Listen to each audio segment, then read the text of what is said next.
Comment redéfinir le concept de vivre ensemble dans un monde où la haine, la propagande ou encore la désinformation sapent les fondements de la cohésion sociale? Une question que va essayer de répondre notre invité de ce grand format. Mesdames et messieurs, bienvenue sur Dakaractu pour cette nouvelle émission avec un nouvel invité. El Hadji Gorgui Wade Ndoye, bonjour. Bonjour Samba, c'est toujours un plaisir et un honneur de revenir à Dakaractu. C'est partagé. Partenaire dès le premier jour du gingembre de Continent Premier sur le Vivre Ensemble.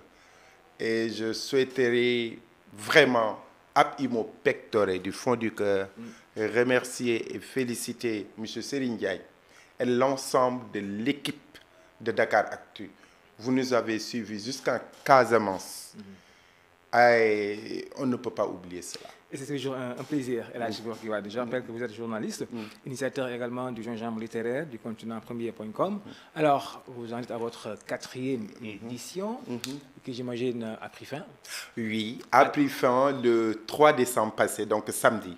Nous avions fait l'ouverture le 1er décembre, jeudi, à la place du souvenir africain à Dakar, dans une très belle salle. La grande salle, on n'avait plus de place. Mais en présence d'autorités intellectuelles de divers segments de la recherche, mais en même temps d'autorités politiques, mais surtout venues par amour pour la réflexion. Et pour la première fois, avoir l'ambassadeur suisse qui avait un programme vraiment déjà ficelé depuis très longtemps, mais qu'il a adapté pour être avec nous ce jour-là. Je souhaiterais donc saisir aussi cette opportunité pour le remercier et l'ensemble de son équipe pour cette marque de considération. Souvent, les gens disent, mais Gorgui, ce que vous faites, il faudrait plus de reconnaissance. Bah, nous sommes reconnus dans ce que nous faisons, c'est pourquoi les intellectuels viennent. Mais c'est toujours important d'avoir les autorités à côté.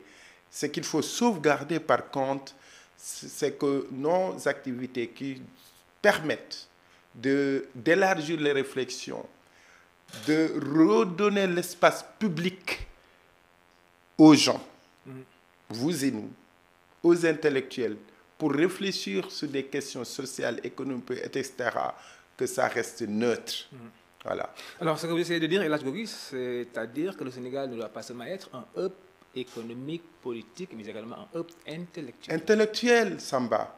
Le jour où on arrête de réfléchir, le jour où dans ce pays, et malheureusement c'est la réalité, je suis désolé de le dire, vous savez, je suis un grand patriote, j'aime ce pays, mais je constate que mon pays, le Sénégal d'aujourd'hui, est un pays où l'espace public est pollué par des débats politiciens de bas étage et où on a l'impression que nous ne sommes plus dans le pays de Mamadou Dia, dans le pays de Cheikh Anta Diop, de Senghor, d'Abdoulaye Wade, de Bathily, mais en même temps de Hadji Abdel Aziz, de Mbacké. Parce que le Sénégal, prenez, n'allons pas loin, l'ancienne Assemblée nationale, au temps de Djiboka, de Agne, mais avec l'opposition, c'était dur. Mais regardez ces gens. On a envie aujourd'hui de revenir 20 ans en arrière, parce que ces gens-là, ils réfléchissaient. Ils s'attaquaient sur des idées. Aujourd'hui, nous avons quoi au Sénégal? Une Assemblée nationale où un mec, désolé de le dire comme ça, mais c'est tout ce qu'il faut dire, a osé traverser des mètres pour aller donner une gifle à une femme, pendant que l'humanité entière célèbre 2 semaines de violence, de non-violence contre les femmes. Ça veut dire que ce pays, nous sommes en train de vivre un moment extraordinairement important. Et nous devons rester vigilants. Et donc, c'est ces réflexions-là qui doivent nous permettre de nous reprendre, de nous ressaisir.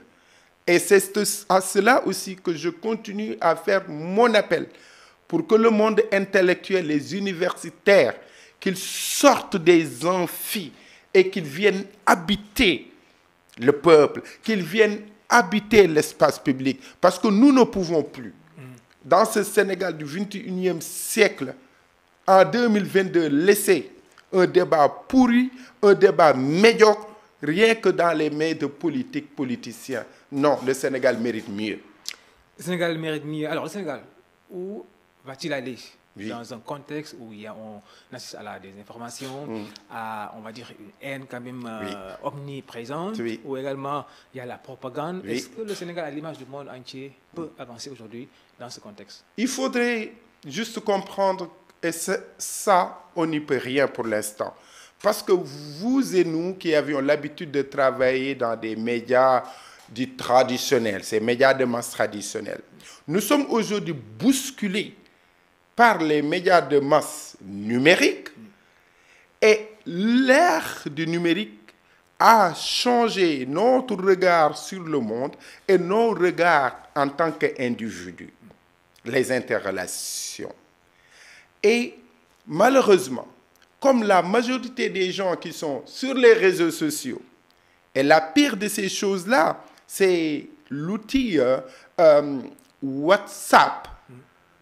On s'est même posé la question à l'université Gaston Berger, avec El Hadji Amidou Kassé, qui avait autour de lui Blondin, M. Blondin Cissé, M. Morfey et notre jeune frère Benjamin Diagne et Mamoudou Diallo, adjoint. On s'est posé la question, est-ce que WhatsApp était un média? Le problème, c'est qu'aujourd'hui, on voit que des gens utilisent les groupes WhatsApp pour appeler à la haine, pour appeler à des violences. Et l'exemple donné par quelqu'un qui travaille dans une organisation internationale qui a quand même fait ce travail-là pour venir témoigner. On ne va pas donner la structure, mais c'est une grande dame que nous connaissons nous tous. C'est Mme Mignel Barro-Sey, qui a expliqué qu'en RD Congo, République démocratique du Congo, comment l'utilisation de WhatsApp a entraîné des incivilités, des révoltes, mais où des gens s'en prennent entre sociétés. La haine, elle est interdite par tous les discours civilisés. C'est-à-dire qu'au niveau de la Déclaration universelle des droits de l'homme, tout discours de haine est mis de côté, même si on promeut la liberté d'expression. La liberté d'expression, que vous savez, est la pierre angulaire de la démocratie. Mais l'on ne peut pas tout dire. Vous qui êtes journaliste, savez qu'un journaliste a toute la liberté. Mais notre liberté est limitée. Et ça, quand on faisait, nous tous, philosophie en terminale, on a disserté dessus. Donc notre liberté s'arrête aussi là où commence celle des autres. Et c'est valable dans la société dans laquelle nous vivons. Et Habib Demba Fall nous a rappelé d'ailleurs que tout le monde qui donne de l'information n'est pas journaliste. À la limite, on peut dire que c'est un diffuseur. Mais être un journaliste, c'est une dignité. Être un chroniqueur, c'est une dignité. Il y a des habilités, on est habilité à l'être. Et c'est pour cela que vous et nous, à Dakar Actu, dans d'autres médias, Le Soleil et d'autres, nous devons nous battre pour préserver notre métier, qui est un métier si noble. C'est vrai, nous ne sommes plus les seuls détenteurs de l'information. Nous ne le contrôlons plus, mais nous devons, parce que nous sommes formés, parce que nous avons eu la chance d'être dans des rédactions où des aînés nous montrent la voie, de savoir que tout ne se dit pas. Même des vérités, parfois, on les tait. Absolument. Alors, médias et cohésion sociale, ça me permet un peu d'évoquer le cas de notre confrère Pape Alé Niang. Certainement, vous l'avez également évoqué lors de la session. Absolument. Alors, quelle analyse faites-vous de ce que certains appellent tronquer la liberté d'expression d'un journaliste? Nous continuons à croire que le Sénégal d'abord. Et moi, je déteste quand les gens commencent à utiliser des gros mots. On a vite sorti le Sénégal était une dictature. Mais non, c'est faux. Le Sénégal n'est pas une dictature.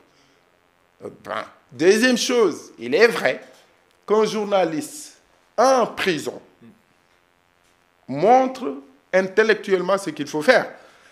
Est-ce que notre code de la presse aujourd'hui ne devrait pas être actualisé? Est-ce que la législation, ce qui encadre le métier de journaliste, ne devrait pas aujourd'hui être remise sur la table? Moi, je suis pour la dépénalisation. On ne peut plus mettre en prison un journaliste. Il y a le tribunal des pairs. Tout à fait. Et vous savez, un journaliste accepterait plus facilement ou plus difficilement d'être condamné par ses propres pairs journalistes qu'ils vont dire, oui, c'est la politique. Ouais. Alors que quand ce sont les journalistes qui disent que vous êtes sortis de notre métier, mais pourquoi notre gouvernement ne donnerait-il pas plus de moyens au SYNPICS, à Cored, etc., pour mieux aider les journalistes dans leur métier? Pourquoi? Maintenant, pour revenir au cas de Pape Alé, qui est notre jeune frère de Rufisque, nous avons demandé qu'il soit libéré. Parce que la place d'un journaliste n'est pas en prison. Et on peut aimer comment il fait ses chroniques ou pas. On peut lui parler parce que c'est un patriote, Pape.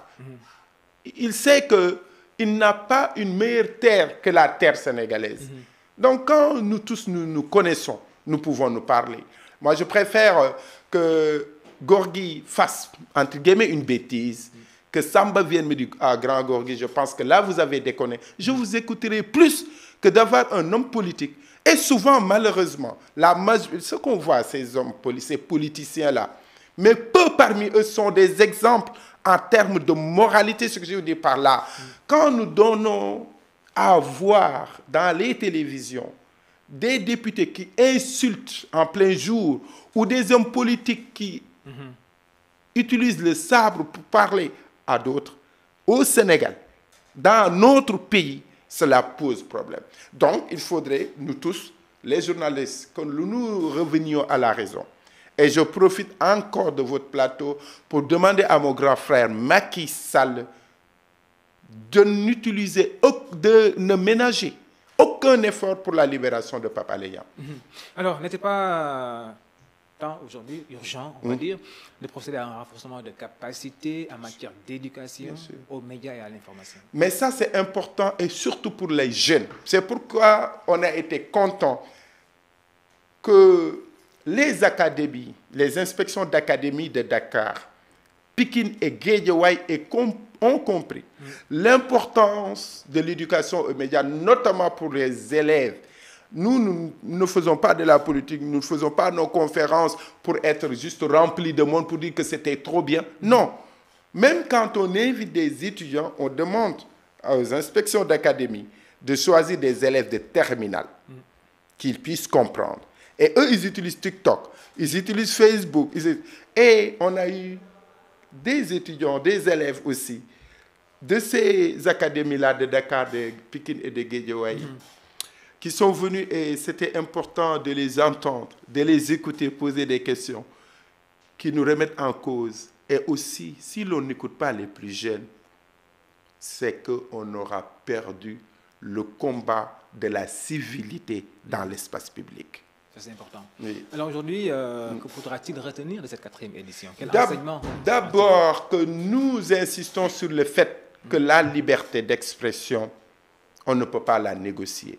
Nous insistons sur le fait qu'en disant cela, qu'un journaliste doit savoir qu'il a des limites, la responsabilité des journalistes. Nous avons aussi retenu qu'il nous faudrait construire des médias plus solides, plus professionnels. Nous avons aussi retenu l'importance, justement, vous l'avez dit tantôt, de l'éducation aux médias.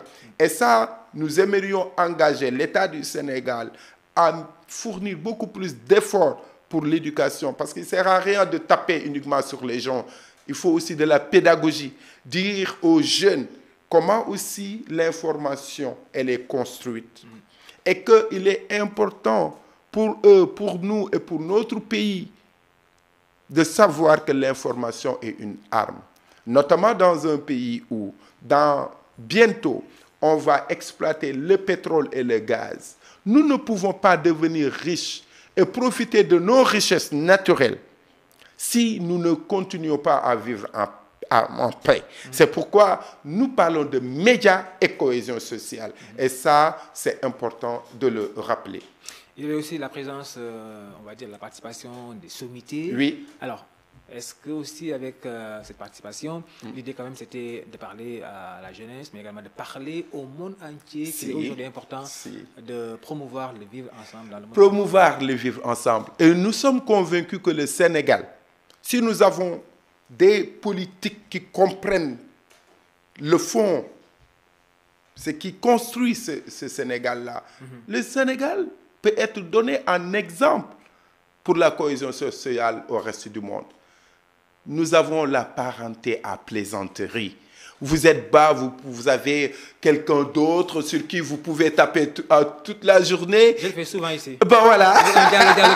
Ben voilà. Et vice-versa. Nous avons beaucoup de chance au Sénégal. Mais il ne faudrait pas que nous perdions la tête jusqu'à perdre ce qui a construit et qui maintient le ciment social. Et ça, c'est très important. C'est pourquoi aussi nous disons, construire des médias solides, renforcer la liberté de la presse, les liens, mais aussi donner plus de moyens aux journalistes. Vous savez, il y a déjà des médias qui existent au Sénégal. Mais l'État doit pouvoir les renforcer. Cela veut dire que nous ne serions peut-être pas les victimes d'informations fabriquées d'ailleurs que les gens ici reprennent. Parce que souvent, on pense que ce qui a été dit sur Internet est vrai parce qu'on a vu quelqu'un le dire ou bien c'est écrit. Une dame que nous avons invitée, Mme Mama Camara, qui est venue de la Côte d'Ivoire, nous a expliqué en dehors des fake news. D'ailleurs, un panel a eu lieu à l'école de journalisme EGICOM, ici à Gorgui, où nous avons démontré à travers cette dame qu'on prend la voix de Samba ou de Serigne Ndiaye, on fait dire à Samba qui parle ce qu'il n'a jamais dit. Ce qu'on appelle l'utilisation de l'intelligence artificielle. On a eu l'exemple, par exemple, au Mali, où une grande artiste, Oumou Sangaré, on l'a montré en train de faire des choses qu'une dame honorable ne devrait pas faire, alors que ce n'est pas elle du tout. Donc, nous devons faire attention. Les fake news, c'est-à-dire les fausses informations, le deep fake, c'est-à-dire l'utilisation frauduleuse de vidéos de la personne. Et même des photos aussi. Et des photos, oui. Les montages. Parce que ça, c'est des choses que l'on connaissait dans l'histoire de la guerre, mais qui est devenue aujourd'hui plus sophistiquée avec l'intelligence artificielle. Est-ce que le Sénégal, le gouvernement du Sénégal, a formé les jeunes, a formé même les journalistes dans une meilleure maîtrise de ces outils? Ça, nous devons être vigilants. Tout à fait. Mais est-ce également, Gorgui, le Sénégalais lui-même ne doit pas s'éduquer soi-même avant? Parce que je me dis, prendre des photos inappropriées, et quand même, on est souvent enclin à diffuser les photos inappropriées d'autres personnes uniquement pour faire mal. Et je pense que ça, même à la recherche du buzz aussi, ne doit pas quand même arriver à ce stade quand même de détruire la vie d'une personne. Détruire la vie d'une personne est indigne.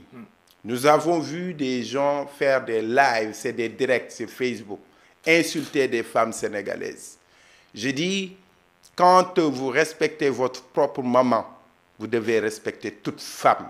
Respecte en toute femme le ventre qui t'a porté.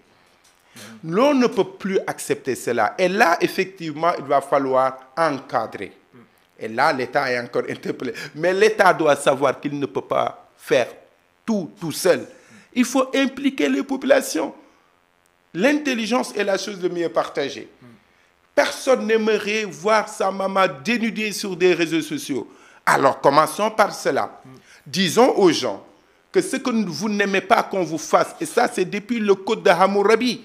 Nous n'avons pas attendu les Occidentaux ou même les musulmans ou les juifs pour apprendre ça, le code de Hammurabi. D'accord? Ne faites point à autrui ce que l'on voudrait point qu'on vous fasse. La réponse, il faut éduquer. Donner des référents aussi vivants.